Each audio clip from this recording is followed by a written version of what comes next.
আসসালামু আলাইকুম ভিউয়ার্স। গত পর্বে আমি দেখিয়েছিলাম কিভাবে দীর্ঘ জ্যাম পেরিয়ে আমরা পাবনা থেকে সিলেট এসেছিলাম। আর ঢাকা থেকে আসতে চাইলে এসি নন এসি দুই ধরনের গাড়ি পেয়ে যাবেন। ভাড়া পড়বে 700 থেকে 1500 টাকার ভিতর এবং ঢাকা থেকে সিলেটে ট্রেনেও আসতে পারবেন। খাওয়া দাওয়া শেষে দেখি সূর্য ডোবার আর 3 ঘন্টা বাকি, তাই মালিনীছড়া এবং রাতারগুলে যাওয়ার জন্য একটি সিএনজি রিজার্ভ করি, যার ভাড়া ছিল 900 টাকা।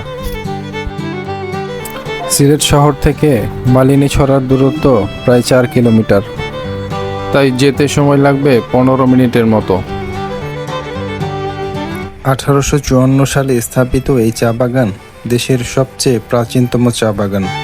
প্রতিটি চা গাছ, প্রতিটি পাতায় লুকিয়ে আছে শ্রম আর সৌন্দর্যের গল্প। দূর পর্যন্ত শুধু সবুজের সমুদ্র। এই চা বাগানে ঢুকলেই মনে হয় প্রকৃতি যেন নিজ হাতে সাজিয়ে রেখেছে স্বর্গের এক কোণ।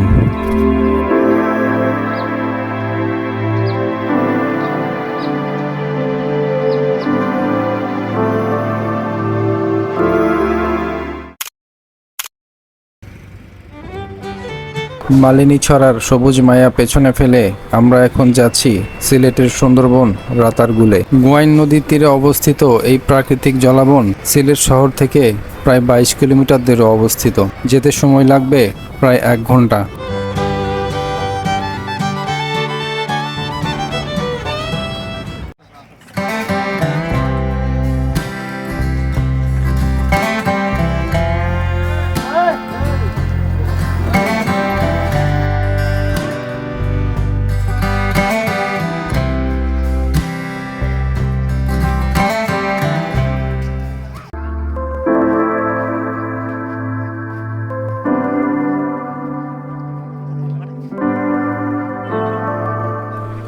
রাতারগুলে সোনালী বিকেলের অসাধারণ দৃশ্য দেখে আমাদের মন ভরে যায়। রাতারগুল ঘুরে দেখার জন্য আমরা একটি নৌকা নেই, যার ভাড়া ছিল 850 টাকা এবং টিকিট জনপ্রতি 57 টাকা 50 পয়সা। এখানে কয়েকটি ঘাট থেকে নৌকায় ওঠা যায়। আমরা এসেছি 3 নম্বর ঘাটে।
চারিদিক নিস্তব্ধ, শুধু পাখির ডাক আর নৌকার ছলাৎ ছলাৎ শব্দ। এই নীরবতাই রাতারগুলের আসল সৌন্দর্য। এই গাছগুলোর নাম হচ্ছে করজ গাছ। বছরের প্রায় 6-7 মাস বনটি পানির নিচে থাকে। বর্ষায় গাছগুলো আধা ডুবা অবস্থায় থাকে, যা দেখতে একেবারে জাদুকরী লাগে। তাই রাতারগুল ভ্রমণের উপযুক্ত সময় বর্ষাকাল, অর্থাৎ জুন থেকে অক্টোবর।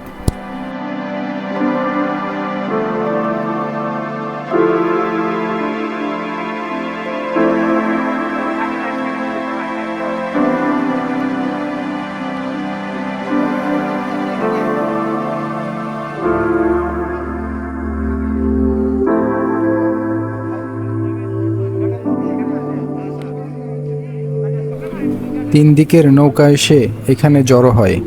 জায়গাটি দেখতে অসাধারণ।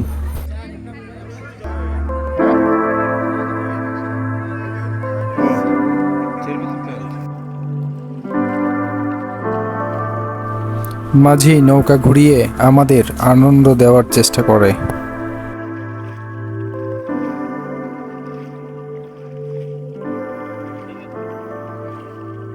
আমার ময়না টিয়া কোনো মাঝে তাকুলিয়া করম তোমায় বিয়া ওরে দুজনে মিলে পয়সি পাইমু রাতার গুনে গিয়া।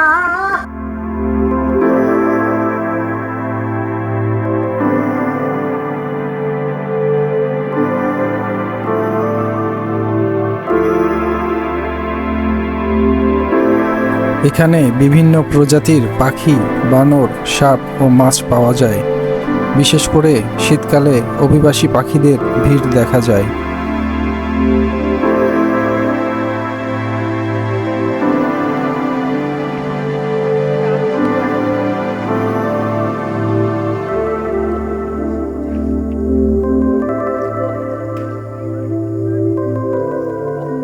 আপনাদের হোটেলের পাশেই।